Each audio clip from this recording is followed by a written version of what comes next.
इस तरीके से आपको इस पूरे सरफेस को रफ करना होता है। So hello and welcome back to all the beautiful people. मेरा नाम रंजना है और स्वागत है आपका हमारे चैनल संजू रंजू वाइब्स में, जहां हम सीखते हैं मेकअप, फैशन और स्किन केयर के बारे में। और ये complete nail art and extension की सीरीज है, जहां हम बेसिक टू एडवांस सब कुछ कवर करने वाले हैं। और आज है हमारा डे 5, जहां पे हम लोग नेल प्रिपरेशन के बारे में सीखने वाले हैं। तो सबसे पहले तो नेल प्रिपरेशन जरूरी क्यों है? तो जैसे हम मेकअप जब करते हैं तो स्किन प्रिपरेशन करते हैं, स्किन प्रेप करते हैं। क्यों करते हैं? अपने मेकअप को फ्लॉलेस बनाने के लिए, लॉन्ग लास्टिंग बनाने के लिए, और आपका मेकअप फटे ना, क्रैकी ना हो, उसके लिए। प्लस आपके स्किन को मेकअप के प्रोडक्ट से कोई डैमेज ना हो, तो इसलिए हम लोग स्किन प्रिपरेशन करते हैं। तो सिमिलर वे में हम लोग नेल आर्ट एंड एक्सटेंशन करने के पहले अपने नेल्स को प्रिपेयर करते हैं, ताकि हमारा जो एक्सटेंशन है, आर्ट है, वो लॉन्ग लास्टिंग चले और हमारा नेल्स में कोई डैमेज ना हो। इसीलिए हम नेल प्रिपरेशन करते हैं। अब मैं आपको दिखाने वाली हूँ कि नेल प्रिपरेशन कैसे करते हैं। तो let's go guys. So nail art and extension tools के बारे में मैंने ऑलरेडी डे 2 एंड डे 3 में आप लोगों को बताया हुआ है। फिलहाल नेल प्रिपरेशन के लिए आज जो मैं टूल्स यूज करने वाली हूँ, ये वो सारे टूल्स हैं। तो चलिए शुरू करते हैं। तो नेल प्रिपरेशन के लिए सबसे पहले हम अपने नेल्स को बफ करते हैं। बफ करना मतलब क्या? अपने नेल्स के सरफेस को थोड़ा सा खुरदुरा बनाते हैं, क्योंकि अगर नेल का सरफेस बहुत प्लेन होगा या ऑयली टाइप से होगी ना, तो आपका जो एक्सटेंशन है वो लॉन्ग लास्टिंग नहीं होता। इसलिए हम इसको बफ करके थोड़ा सा खुरदुरा करते हैं। इसके लिए हम लोग यहाँ पे हार्ड बफर या सॉफ्ट बफर यूज कर सकते हैं। तो मैं फिलहाल यहाँ पे हार्ड बफर से अपने नेल्स को बफ कर रही हूँ। ठीक है, ये देखो इस तरीके से। ये देखो कैसा ये प्लेन जैसा था, इसको हम लोग थोड़ा सा खुरदुरा कर रहे हैं। लाइक इसको बोलते हैं बफिंग। ठीक है, को एक बार सॉफ्ट बफर से बफ कर रही हूँ। और ये जो भी डस्ट है उसको हम लोग डस्टर से क्लीन करते जाएंगे। तो नेल प्रिपरेशन के लिए हम ये ड्रिल मशीन यूज़ करते हैं। तो जब हम लोग रियल नेल्स पे काम करेंगे ना, तो इसकी स्पीड आपको हमेशा कम रखनी है, लाइक 1 2 3। जब हम लोग फेक टिप्स अप्लाई करेंगे जो एक्सटेंशन के लिए होता है, उस केस में हम लोग इसकी स्पीड बढ़ाते हैं। पर रियल नेल्स पे आपको इसकी स्पीड कम रखनी है। ठीक है, तो मैं फिलहाल इसकी स्पीड जो है वो 1 पे रख के अपने रियल नेल्स पे इसको बफ कर रही हूँ। ठीक है, ये सेम काम आप हार्ड बफर से भी कर सकते हैं, पर ड्रिल मशीन से इसका जो फिनिशिंग है वो अच्छा आता है। ठीक है, आप अगर बिगनर हैं और ड्रिल मशीन अगर यूज़ नहीं करना चाहते, तो इस तरीके से बफर यूज़ कर सकते हैं।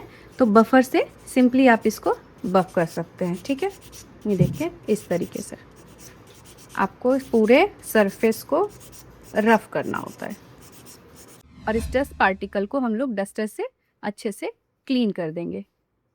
तो अगेन मैं यहाँ पे ड्रिल मशीन यूज़ कर रही हूँ। ड्रिल मशीन का आपको ऐसे जो टिप होता है, पॉइंटेड टिप, जिसको रशियन मैनिक्योर के लिए यूज़ किया जाता है, ये यूज़ करना है। इसको हम इसलिए यूज़ करते हैं ताकि ये जो हमारे साइड कॉर्नर्स है ना, ये अच्छे से क्लीन कर पाएँ। ठीक है, ये क्यूटिकल्स वगैरह हम लोग अच्छे से क्लीन कर पाएँ। हम चाहते हैं यहाँ पे तो पहले क्यूटिकल पुश कर सकते थे, पर मैं पहले ड्रिल मशीन से थोड़ा बहुत यहाँ क्लीनिंग कर लेती हूँ, ताकि हमारे जो क्यूटिकल्स है ना, वो बाद में ईजिली पुश हो जाते हैं। ये देखो ऐसे साइड वाले कॉर्नर पे आपको अच्छे से क्लीनिंग करनी है, दोनों साइड के, इधर भी एंड इधर भी। अगेन डस्ट ऑफ करेंगे। अब हमें अपने नेल्स का जो डेड स्किन सेल है उसको रिमूव करना है। सिंपली जो क्यूटिकल है उसको रिमूव करना है। तो इस तरीके से क्यूटिकल पुशर आप लेंगे। इसका ये जो पोर्शन है, ठीक है, इससे नहीं, इसका उभरा हुआ जो पोर्शन है, इससे हम धीरे धीरे अपने क्यूटिकल्स को पुश करेंगे। ठीक है, आपको यहाँ पे एक चीज़ का ध्यान रखना है कि जिसके क्यूटिकल्स नहीं है, लाइक मोस्टली तो होते हैं पर किसी किसी के नहीं भी होते हैं, तो उस केस में आपको उनके क्यूटिकल पुश करने की ज़रूरत नहीं है। जो ड्रिल मशीन से हमने क्लीनिंग की वो उससे ही हो जाएगा। और मैंने नेल एक्सटेंशन किया हुआ था, उसको रिमूव किया है, इसलिए मेरे क्यूटिकल्स अभी बहुत कम दिख रहे हैं।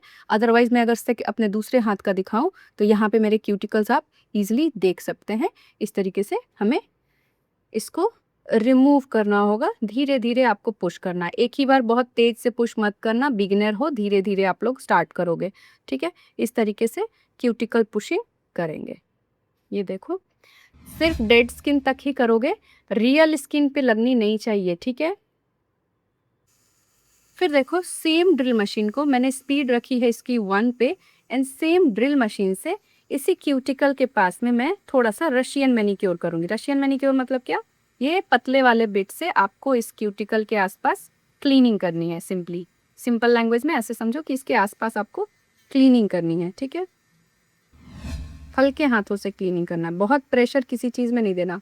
और जैसे हम लोग पेन पकड़ते हैं ना, आपको ड्रिल मशीन ऐसे ही पकड़नी है पेन की तरह, ठीक है। कॉर्नर्स को अच्छे से क्लीन करना, क्योंकि एक्सटेंशन में अगर आपका नेल प्रिपरेशन सही से नहीं है तो आपका एक्सटेंशन ना खुल जाएगा, जल्दी खुल जाएगा। तो इसीलिए आपको नेल प्रिपरेशन बहुत अच्छे से करनी है। डस्टर से एक्सेस को मैंने डस्ट कर लिया एंड सेम क्यूटिकल पुशर से एक बार मैं इसको पीछे की ओर पुश करके एंड देन देखो इसकी कटिंग करनी होगी हमें। अब ये जो डेड स्किन की जो आपको लेयर दिख रही है उसे हम क्यूटिकल कटर से कट करेंगे। देखो ये प्रोसेस बहुत ध्यान से करना, क्योंकि इनिशियली बिगिनर्स जो है ना क्यूटिकल कट करने में ही प्रॉब्लम करते हैं, और अगर आप रियल स्किन यहाँ पे अगर कट कर दोगे तो आपका ब्लड आने लगेगा। तो आपको हल्के हल्के जाना। देखो मेरी ज़्यादा क्यूटिकल नहीं है क्योंकि मैंने एक्सटेंशन करवाया हुआ था और अभी कुछ टाइम पहले ही रिमूव किया है, ठीक है। तो इस तरीके से आपको हल्का हल्का करके इसको कट करना है और ध्यान देना है कि रियल स्किन ना पकड़ाए। तो इसीलिए जब आप लोग दूसरों का एक्सटेंशन करने के पहले खुद के हाथ पे मल्टीपल टाइम प्रैक्टिस करोगे, ताकि आपको समझ में आए कि दूसरा कितना प्रेशर ले सकता है, ठीक है। ये देखो इस तरीके से आपको इसको डेड स्किन सेल को कट करके रिमूव करना है। ये देखो हल्का हल्का एंड थोड़ा थोड़ा कट करना। देखो इस तरीके से आपकी ऐसे क्लीन होनी चाहिए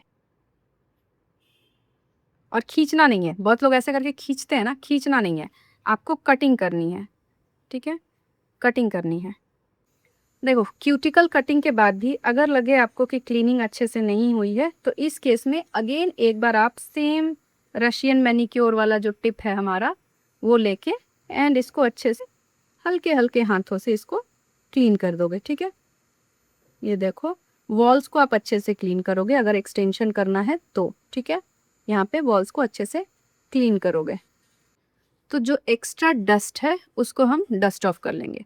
अब आप लोग खुद ही देख सकते हो डिफरेंस। इस नेल्स में मेरी शाइन है, इस नेल में शाइन है, इस नेल में शाइन है, पर इसकी शाइन जो नेचुरल ऑयल है वो हम लोगों ने इसकी बफिंग करके हटा दिया है, ताकि जो अब इस पे अगर, क्योंकि अगर आप ऐसे ऑयली सरफेस पे अगर कोई चीज़ चिपकाओगे तो वो कुछ टाइम में बाहर निकल आएगा, और ऐसे रफ सरफेस पे अगर आप चिपकाओगे तो वो इस पे स्टे कर जाएगा। इसीलिए हम लोग नेल प्रिपरेशन कर रहे हैं ताकि एक्सटेंशन एंड आर्ट दोनों हमारा लॉन्ग लास्टिंग हो, ठीक है। लास्ट स्टेप जो वो है हमारा, तो जैसे मेकअप करने के पहले हम लोग अपने फेस पे क्या करते हैं, स्किन प्रिपरेशन के बाद में प्राइमर लगाते हैं ताकि हमारा मेकअप प्रोडक्ट से कोई डैमेज ना हो।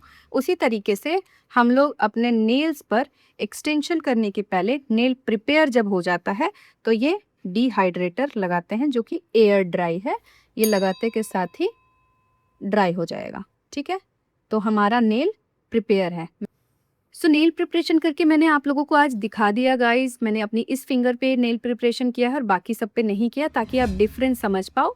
अब आप लोग इसकी प्रैक्टिस करोगे अपने हाथ पैर पे, अपने रिलेटिव्स के पैरों पे करो, घर पे जो भी मेंबर्स है उनके हाथ पैर पे प्रिपरेशन करो। क्यूटिकल कटिंग की प्रिपरेशन अच्छे से करना, और फिर भी अगर कोई इश्यूज हो तो आप लोग कमेंट सेक्शन में बताइएगा। और कोई अगर मुझे अपना काम दिखाना चाह रहे हो कि दीदी मैंने ऐसा किया है, तो वो लोग मुझे इंस्टा में पर्सनली डीएम कर सकते हैं। आप लोग पर्सनल मैसेज कर सकते हो, वहाँ पे मैं आपको व्हाट्सअप नंबर भी दे दूंगी जहाँ पे आप लोग मुझे इमेज इजीली शेयर कर सकते हो। आई होप आपको हमारी वीडियो अच्छी लगी होगी। अगर आपको वीडियो अच्छी लगी हो तो प्लीज़ लाइक करना, चैनल को सब्सक्राइब करना और शेयर करना उनके साथ जिनको इनकी ज़रूरत है।